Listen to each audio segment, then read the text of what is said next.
The night began with unease. A wife, suspicious of her husband's behavior, decided to investigate further. Her findings led her down a path she never anticipated, evidence of betrayal so personal it shook her world. Fueled by shock and heartbreak, she made the fateful decision to confront her husband and the person she trusted most, her sister. As she drove to her sister's home, thoughts raced through her mind. How could they have done this? Why? But she could not have imagined how events would unfold in the hours that followed. This confrontation would ignite a series of events that ended in tragedy, leaving a family shattered and a community in disbelief. What truly happened that night? And what pushed the boundaries of love, trust, and betrayal to such an explosive conclusion? In this episode, we uncover the story of betrayal, loss, and the chilling aftermath of a wife's discovery. Our story begins in a quiet town nestled among rolling hills, where life seems simple and predictable. It was a place where everyone knew their neighbors, and family bonds were cherished above all else. Among its residents were Sarah, her husband Michael, and her sister Emily, three individuals whose lives were intertwined in ways that no one could have foreseen. Sarah was a devoted teacher, admired for her dedication to her students and her warm presence in the community. Known for her kind smile and encouraging words, she was a person others turned to for guidance and support. At home, she was seen as the cornerstone of her family, a loving wife to Michael and a doting sister to Emily. Michael, Sarah's husband of 10 years, was a local contractor whose work often took him out of town. He was considered reliable and hardworking, someone who provided for his family without fail. Together, Sarah and Michael appeared to have built a life many envied. They were active in the community, frequently attending local events and hosting gatherings at their home. To the outside world, they represented stability and harmony. Emily, Sarah's younger sister, had a different kind of reputation in the town. She was vivacious and outgoing, the life of every party. Unlike Sarah, who preferred quiet evenings at home, Emily thrived in the spotlight. Despite their differences, the two sisters were inseparable. They shared childhood memories, family traditions, and secrets only siblings would understand. Sarah often referred to Emily as her best friend, someone she trusted implicitly. The bond between Sarah and Emily was something the community admired. It wasn't unusual to see the sisters together, shopping at the local market, laughing over coffee, or organizing charity events. They were often described as two halves of the same heart, a relationship that seemed unbreakable. But behind the smiles and shared moments, there were undercurrents in their lives that no one could see. Michael's frequent work trips, Emily's spontaneous nature, and Sarah's quiet dedication to her family were pieces of a puzzle that, when put together, would tell a far darker story.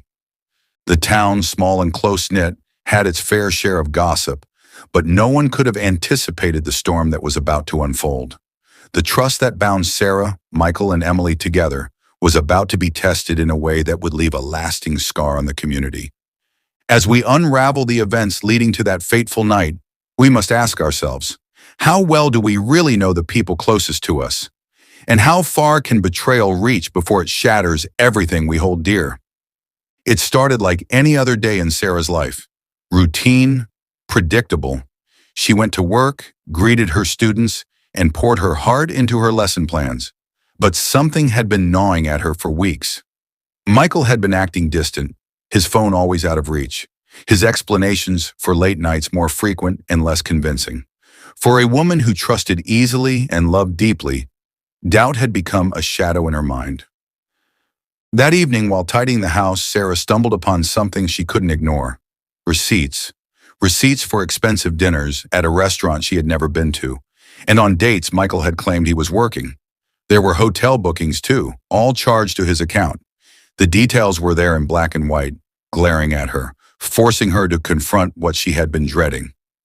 Determined to uncover the truth, Sarah checked Michael's phone, a step she had never taken before. What she found confirmed her worst fears. Messages between him and someone saved as E. They were affectionate, intimate, and unmistakably damning. A photo attached to one message revealed the unthinkable, her own sister Emily. The betrayal was devastating, but Sarah wasn't the type to let anger consume her without answers. She needed to confront them. She grabbed her keys and drove straight to Emily's house, her mind racing with a mix of heartbreak and determination. What she found there, however, would change everything. Sarah arrived at Emily's modest home, her heart pounding. She knocked on the door and Emily answered, her face a mix of surprise and unease. Inside, the atmosphere was tense.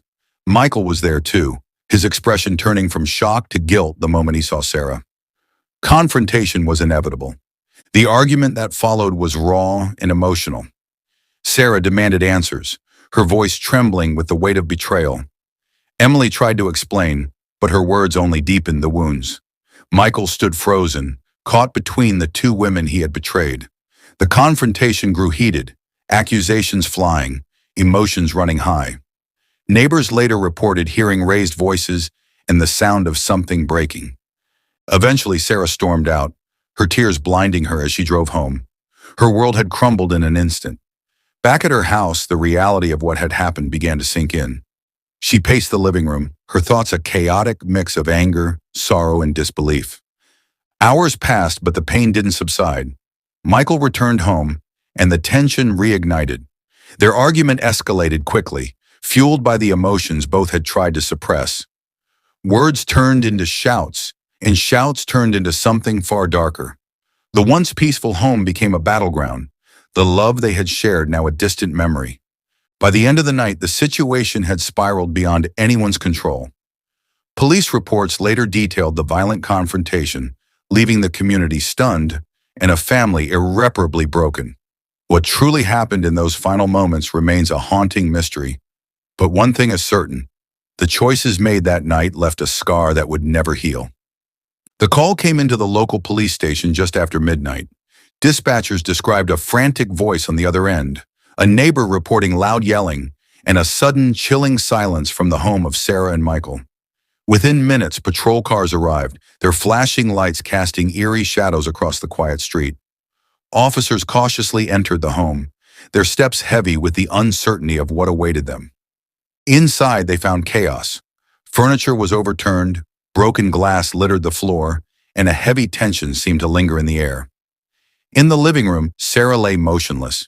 First responders quickly confirmed what they feared. She was gone. Nearby, Michael sat slumped, his hands shaking as he stared at the floor.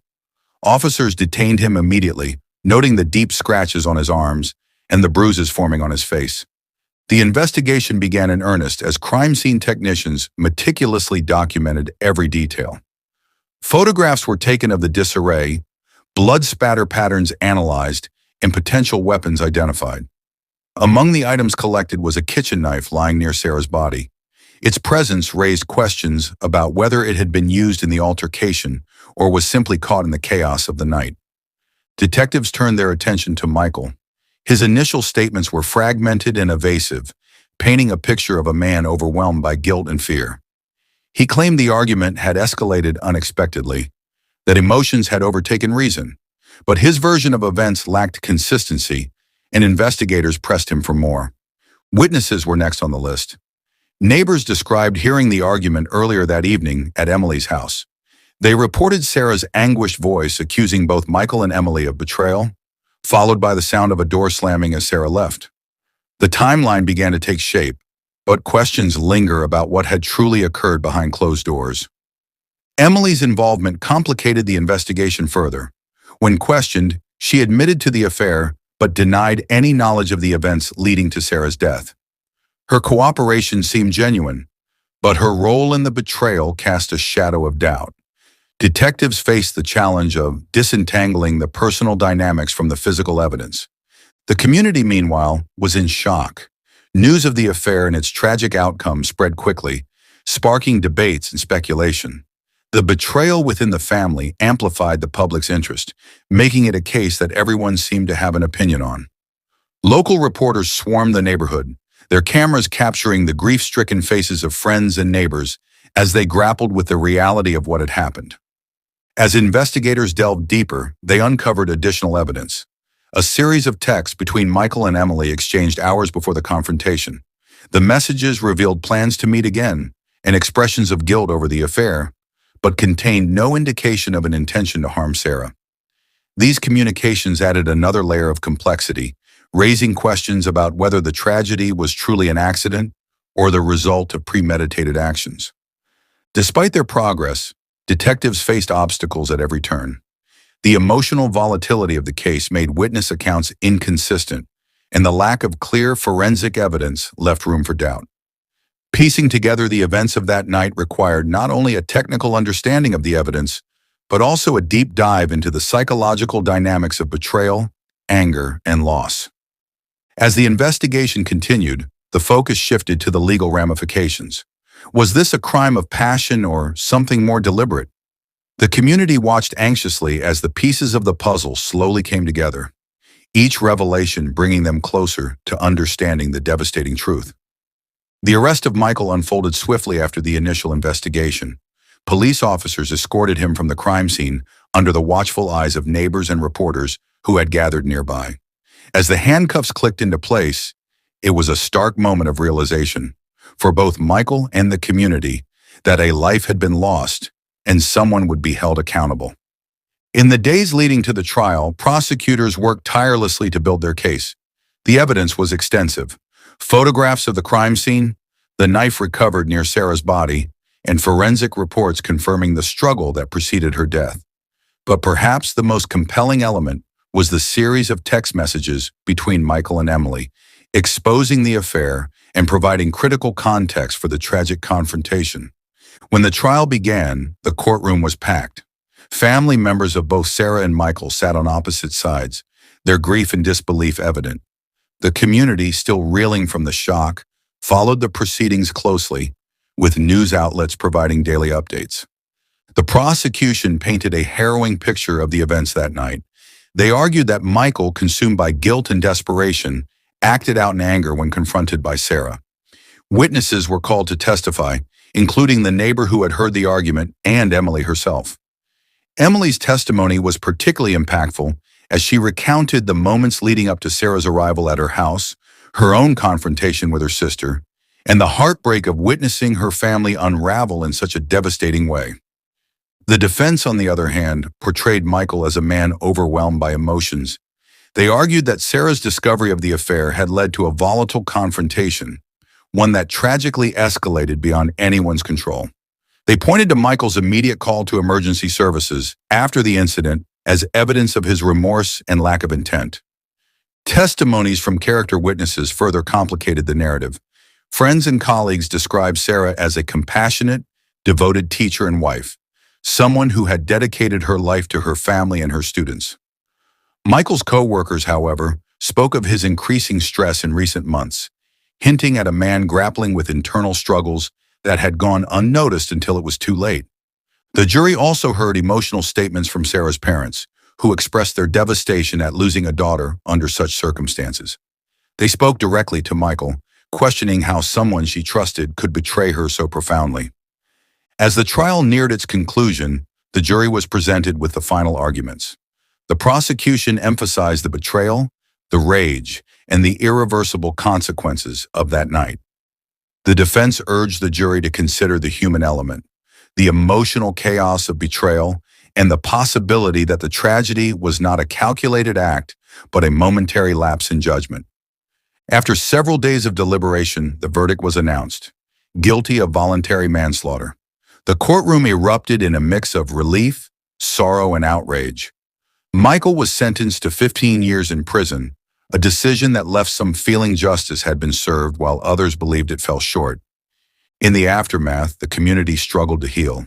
The betrayal that had torn apart one family rippled through the town, leaving scars that would take years to mend. Memorials for Sarah were held at her school, where students and colleagues honored her memory. For Michael's family, the sentence marked the beginning of a new chapter of reckoning and reflection.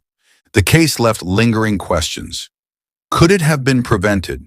What signs, if any, were missed? And how does a community move forward after such a profound loss? These questions remain unanswered, a testament to the complexities of human relationships and the devastating consequences they can bring. The trial brought a sense of closure for some, but the questions surrounding Sarah's tragic death continue to haunt those connected to the case. Was the affair the sole trigger for the events that unfolded, or did deeper hidden tensions between Michael and Sarah play a role?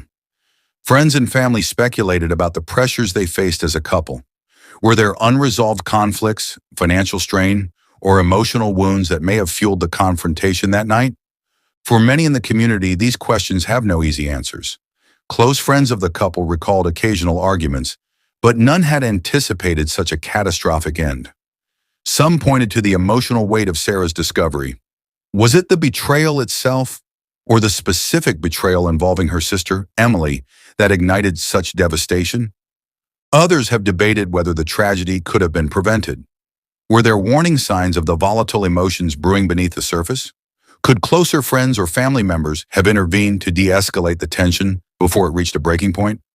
This has sparked conversations in the community about the importance of recognizing signs of emotional distress and supporting those experiencing intense personal conflict.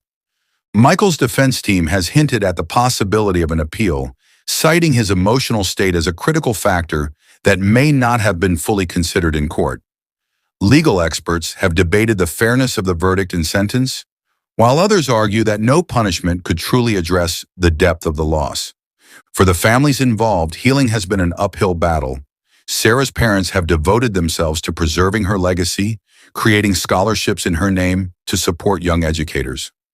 Emily, on the other hand, has remained largely out of the public eye, facing the dual burden of grief and guilt. The town itself continues to grapple with the emotional aftermath. Vigils and discussions have become a way for the community to process the tragedy and foster dialogue about relationships, betrayal, and forgiveness. But even with these efforts, the lingering unease remains, a reminder of how fragile trust can be and how swiftly lives can change. As we reflect on this case, one question stands above the rest. Could this devastating outcome have been avoided?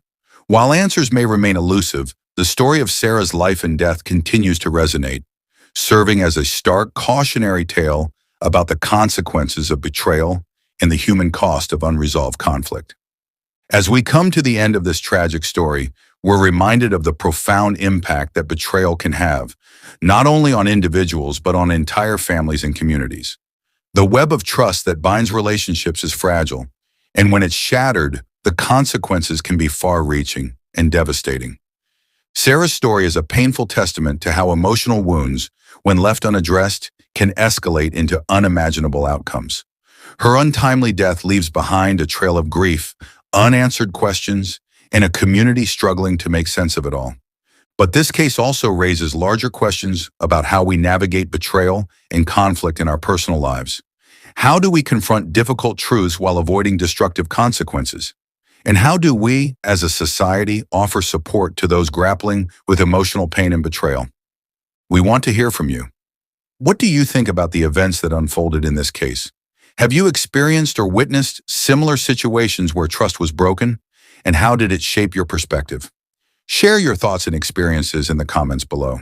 What if your idyllic suburban life masked a chilling betrayal? Imagine discovering that the neighbor you wave to every morning holds a secret that could shatter your world. This is the story of a husband blindsided by a devastating affair between his wife and the man next door. A betrayal hidden behind polite smiles and casual interactions. The story begins with subtle changes in behavior, a wife growing distant, excuses piling up, and unexpected lunches with an old friend. Over time, hidden texts and undeniable evidence bring to light a web of deceit, rekindling a past relationship that defied the boundaries of marriage and neighborly trust. But this tale doesn't just expose infidelity. It uncovers the deep scars left behind, the struggle to rebuild trust, and the emotional toll of living next to the source of betrayal. Stay with us as we unravel the shocking twists in this heart-wrenching story of love, betrayal, and the fight to reclaim dignity. You won't believe the lengths this husband went to for closure and healing. The story unfolds in a serene suburban neighborhood, a place where life seems simple and unchanging. The area was known for its close-knit community, lined with tidy homes, manicured lawns, and quiet streets. It was the kind of place where everyone waved hello, children rode bikes on the sidewalks, and the hum of everyday life blended seamlessly into a comforting routine. At the center of this community lived the main figures of our story, a married couple who had built their lives around a shared sense of stability. The husband, a man in his late 30s, worked a steady job that often required long hours, while the wife, a few years younger, balanced her own professional life with responsibilities at home. They had been married for nearly a decade, a partnership that to outsiders appeared unshakable. Next door lived their neighbors, another married couple of similar age. They had moved into the neighborhood just a few years prior, and over time, the two families developed a casual friendship. Barbecues, holiday greetings, and occasional small talk over the fence were common, but their relationships never seemed to deepen beyond surface-level interactions. The wife, however, began to notice small changes in her husband's behavior. At first, they were subtle: excuses to run errands at odd hours, a sudden increase in late nights at work, and a noticeable shift in his demeanor. He was still attentive but distant in a way that was difficult to articulate. These were the kinds of changes that, while easy to dismiss in isolation, began to form a pattern. Her observations became more pronounced as weeks turned into months. The husband and their female neighbor seemed to cross paths frequently, once at the grocery store, another time at a local coffee shop, and often during casual walks through the neighborhood. Each encounter felt coincidental on the surface, but became harder to ignore with time. The wife confided in a close friend, sharing her unease. Her friend suggested that she might be overthinking things, attributing her concerns to the natural ebb and flow of long-term relationships. But the feeling of something being amiss lingered, a quiet gnawing that refused to be silenced. The small suburban community began to feel less like a haven and more like a stage where a hidden drama was playing out. The wife started paying closer attention, noticing moments that might have otherwise slipped by unnoticed. The way her husband's eyes lingered a little too long during casual exchanges with their neighbor, or the nervous laughter that accompanied their conversations. It was in this seemingly idyllic setting, where nothing extraordinary was supposed to happen, that the foundations of trust began to crack. The wife's growing suspicions would soon lead her to uncover truths that would change everything, not just for her, but for everyone involved. This tranquil neighborhood, once defined by its predictability, was about to become the center of a storm, one that would expose hidden relationships, shatter bonds, and leave a lasting impact on the lives of all who lived there. The evening of April 23, 2018 began with a foreboding silence in the usually quiet residential neighborhood of Radnor Township, Pennsylvania. What unfolded that night would leave the community in shock and disbelief. Inside a pristine suburban home, the chilling outcome of betrayal and meticulous planning was revealed. Jennifer Girardeau, a woman once seen as an ambitious and capable professional, had discovered her husband Mark's affair with Meredith Chapman, a well-regarded marketing executive and former political candidate. This discovery unraveled Jennifer's world, setting in motion a calculated act of violence. Emails and text messages later recovered by investigators revealed Jennifer's premeditated intentions to confront the situation in a way that would leave no survivors. On the day of the incident, Jennifer traveled from Delaware to Meredith's new home in Radnor. Disguised and equipped with a Taurus Tracker .357 revolver, she broke into the house, carefully cleaned up the broken glass from her forced entry, and waited. As Meredith returned home that evening, Jennifer ambushed her. The sound of a gunshot shattered the evening stillness, followed shortly after by another. By the time police arrived, alerted by concerned neighbors and 911 calls, both women were found dead in the kitchen area. Jennifer had turned the weapon on herself after fatally shooting Meredith. The crime scene was harrowing. Outside, Mark Girardeau, who had arrived after becoming alarmed when Meredith missed their dinner plans, waited anxiously. When he informed officers that his wife might be inside, the grim reality of the situation began to unfold. The betrayal and tragedy rippled through their professional networks and the local community, shocking colleagues and residents alike. This was not merely an act of passion, but a deliberate plan. Investigators discovered Jennifer's digital trail, providing a stark insight into her state of mind. The tragedy not only devastated the families involved, but also highlighted the fragility of trust and the consequences of unchecked emotions. Stay with us as we delve deeper into the lives that were forever changed by this act of violence and explore the factors that led to such an unthinkable conclusion. The investigation into the deaths of Meredith Chapman and Jennifer Girardeau began on April 23, 2018, with a chilling 911 call reporting blood and two victims at Chapman's residence in Radnor Township, Pennsylvania. Police officers arrived to find the bodies of both women in the kitchen, each dead from a single gunshot wound. Chapman, 33, had recently moved into the house and was an assistant vice president at Villanova University, a position she had held for just 1 week. Girardeau, 47, was identified as the other victim. The initial examination of the scene indicated a murder-suicide. Investigators quickly uncovered a series of clues pointing to the sequence of events. A tourist tracker, pointing out .357 Magnum revolver, was found at the scene, with 2 rounds discharged. Evidence, including discarded clothing and a wig, suggested that Jennifer Girardeau meticulously planned the crime. She had taken a train from her home in Delaware to Radnor Township, disguised herself, and broken into the house. Her actions before the shooting, such as cleaning broken glass at the entry point, were aimed at concealing the break-in from Chapman upon her return. Girardeau's husband, Mark, became a key witness. He revealed that he was expecting a dinner meeting with Chapman that evening, only to receive disturbing text messages from his wife, leading him to her location. This testimony provided insight into the calculated nature of the act. The motive emerged as a result of a tumultuous love triangle. Jennifer Girardeau was aware of her husband's affair with Chapman and, according to police, had planned her actions meticulously as a response to the betrayal. Investigators uncovered emails and text messages detailing Jennifer's intentions. This evidence painted a tragic picture of jealousy, heartbreak, and rage culminating in the calculated attack. Mark Girardeau's testimony and digital communication records offered investigators a comprehensive timeline of the events leading up to the murders. His claim of being unaware of his wife's precise intentions, but recognizing her instability, added complexity to the case. As details unfolded, the narrative of a murder-suicide driven by betrayal and despair became clear. Despite the closure brought by these findings, the investigation underscored the devastating consequences of strained relationships and unresolved conflicts. The case, while resolved, left lingering questions about mental health, infidelity, and the human capacity for violence. The trial following the tragic deaths of Meredith Chapman and Jennifer Girardeau unfolded as a gripping courtroom drama. Jennifer Girardeau had orchestrated a calculated plan, including disguises and meticulous preparation, culminating in a murder-suicide. The court reviewed key evidence such as Jennifer's use of a wig and public transport to carry out her plan and her detailed communications on neighborhood apps, revealing her growing desperation over her marital issues. Witness testimonies painted vivid images of Jennifer's unraveling mental state.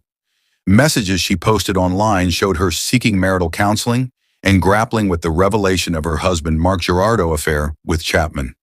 Friends of Chapman described her as vibrant and dedicated to her career, underscoring the loss felt by her loved ones. The defense focused on the psychological toll of infidelity and isolation, while prosecutors highlighted the premeditation evident in Jennifer's actions. The verdict, as expected, brought closure but also deepened the sorrow surrounding the case. The courtroom audience reacted with subdued emotions as the judge confirmed the findings. A premeditated act of violence fueled by personal turmoil. This case underscored the devastating consequences of unresolved conflict and mental health struggles, leaving an indelible mark on all who followed the trial. The aftermath of the tragic murder-suicide involving Jennifer Girardeau and Meredith Chapman left lasting consequences for those connected to the case in the broader community.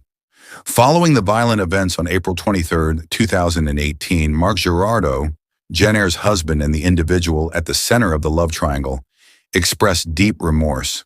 Reflecting on his wife's actions, he admitted his role in creating a situation where Jennifer felt driven to such extremes. He shared this regret publicly, highlighting the emotional turmoil and complexity of the situation.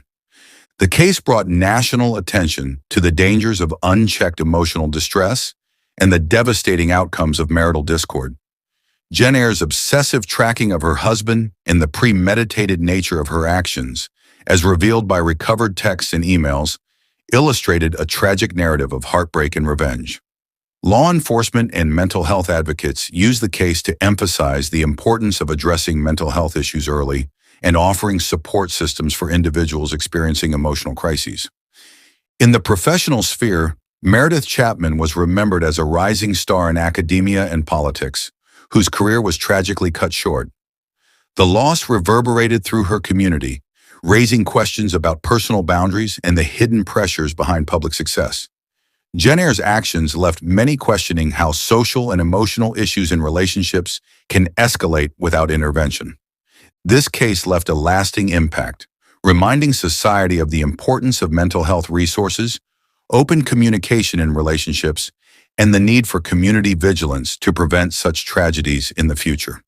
For those involved, the grief and regret serve as enduring reminders of how quickly lives can be altered by unresolved personal conflicts. The tragic story of Jenner Girardeau and Meredith Chapman serves as a stark reminder of the destructive power of emotional turmoil and unchecked jealousy. The irreversible consequences of one woman's desperate actions shattered lives, leaving an indelible mark on the families and the community. It raises the question, how do we prevent such tragedies? How can we address emotional pain before it leads to irreversible outcomes? What do you think could have been done to prevent this heartbreaking situation? Let us know in the comments below. If you found this case compelling, don't forget to like, subscribe, and check out more stories that uncover the complexities of human behavior.